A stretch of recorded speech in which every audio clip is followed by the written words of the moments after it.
Hey everyone, Simpson2142 here, giving the first video we've had in a little while. I was live streaming a couple of days ago and there were a few comments regarding about how I wasn't really playing Symmetra anymore. And the reason for that being is that when I was making my original videos on how great Symmetra is as a hero, a lot of heroes since then have received buffs and changes which has really pushed her to the back of the meta queue, even further than she was perceived to be back in the day. So I'm just going to go over some of those hero changes that have forced Symmetra out of the meta even more so, and also hero changes that have sort of replaced her role as to what she could have been in the match, and potentially discuss any changes that could maybe bring her back. Okay, so let's go. So first off, a lot of the tank characters received buffs, Winston being the first one. Winston's shield was given a reduced cooldown, as the cooldown would now start immediately after deployment as opposed to when it was destroyed. Winston then saw a huge presence in the dive comp meta, and Winston, as you probably know, is the probably hardest counter to Symmetra ever. He can win any 1v1 with her, he can clear her room of turrets in less than a second, and him being on the battlefield just made Symmetra's life a living hell. On top of that, Roadhog also received various buffs and changes, the big one being that now when he drinks his healing potion, it not only keeps him mobile, but it also offers him some damage resistance. So when you're a Symmetra and previously you could be pumping your fully charged beam into a Roadhog, they pretty much cancel each other out. His drinking potion will get cancelled out by the beam, and then you could just finish him off once he was done. Now not only can he move so he can run back to the safety of his team, but because he has the damage resistance when drinking the potion, he can actually now heal himself more than Symmetra's damage can take his health away. And so after he's done with the potion, he can just quickly hook or shotgun you to the face, and it's more or less a game over for Symmetra. Another tank buff that has caused problems for Symmetra is D.Va. Now D.Va was previously problematic for everyone else in the game because her defense matrix was swallowing up every sort of projectile based or hit scan based weapon, but for Symmetra this was never really a problem as her left click doesn't get absorbed by the defense matrix. If anything, it made Symmetra quite a nice counter to D.Va. Now of course D.Va's matrix has gotten nerfed, and in return she now has these rocket capabilities that she can fire off into enemies, meaning that she can put more damage into Symmetra, and it's far more likely that a D.Va will win the 1v1 versus a Symmetra. Moving away from the tanks, we also have the supports that have been given buffs as well. Now these don't really counter Symmetra, but it does make her less valuable on the battlefield. Mercy, for example, with her Valkyrie res. This kind of takes the value away from Symmetra's teleport, as Mercy can now just res a player straight away, and with her Valk she can res 2 players straight away. The advantage of this over teleport is that you don't have to wait in the spawn room to come back, and you also put right back on the battlefield where you died, on the front line, ready to continue fighting. Symmetra's teleport may be a bit further away, therefore it costs even more time to get that player out of spawn, to the teleport, out of the teleport, back to the front line. And we've also seen buffs to Ana. She is now far more DPS driven with her 70 health, which means she can now take a Symmetra with 200 health down in 3 shots as opposed to 4.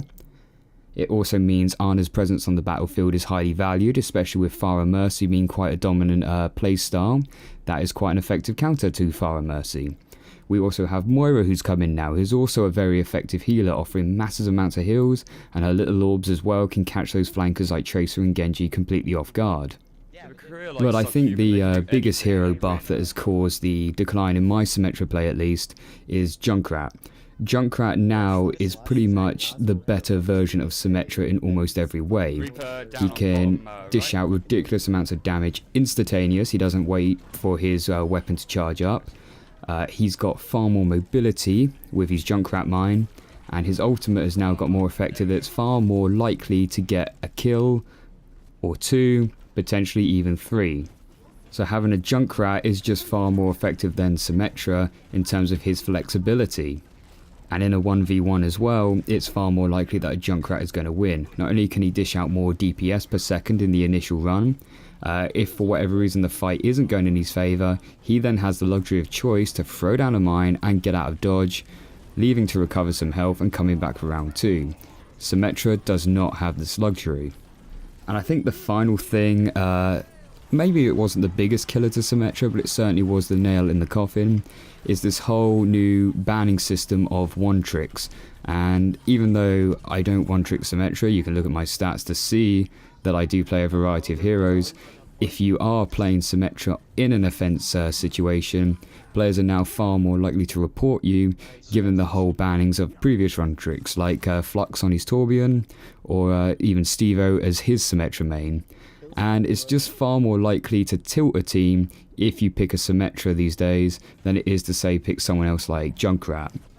And so when you pick a Symmetra on your team, you're far more likely to see your other teammates then tantrum pick a Widow, tantrum pick a Hanzo, or tantrum pick their own attack Torbjorn when they have no play hours on Torbjorn. You pick a Junkrat, people are genuinely accepting that he is a viable hero, and they are more tolerant of you having him as your selection on the team. So that is pretty much my conclusion to why I'm not really playing Symmetra at the moment. I still think she is a good hero, and she certainly can still have a niche in the battlefield, but she is far more reliant on her team. Because Symmetra in the first few seconds of engagement is pretty useless. You know, she has very little attack damage and can't really take on an enemy 1v1. When she gets to that critical 120 DPS insta-lock photon beam, she absolutely kills it, and she can wipe out an entire squadron of tanks and DPS in a matter of seconds. The trick is just getting your team to move in with you and to keep you alive long enough so that you're able to get to that stage. People always talk about how Pharah and Mercy is an amazing combo. Well, I think Sim Mercy is also just as effective, where you'll have a Mercy pocket healing a Symmetra, giving her that critical couple of seconds to get to maximum damage, and then they're just steamrolling together through the enemy team. But convincing your team that this is a viable strategy is far easier said than done. If you not only pick Symmetra on offense and then say to your Mercy, hey Mercy, just pocket me, ignore the tanks, ignore everyone else, very little likelihood of that actually happening. And it's also as well, you've got to trust your tanks that they're going to come in and shield you and not let you die. Because when people see a Symmetra on your team, they don't really see her as a value priority to keep alive, and so they'll quite often just let you die. In terms of buffs for Symmetra, it's really quite tricky, because as I was saying in my previous point, when she gets that critical factor of 120 DPS, she comes stupidly effective and even stupidly overpowered, I'd say, as she can melt any 200 DPS in less than 2 seconds, which is crazy. Giving Symmetra a buff and letting her get to that critical overpowered stage too often will lead to her being way too overpowered. It's kind of like Widowmaker. You don't want to buff her too much, because then a good player who can get instant headshots is just going to carry the game solo. The same will happen for a Symmetra that's too overpowered.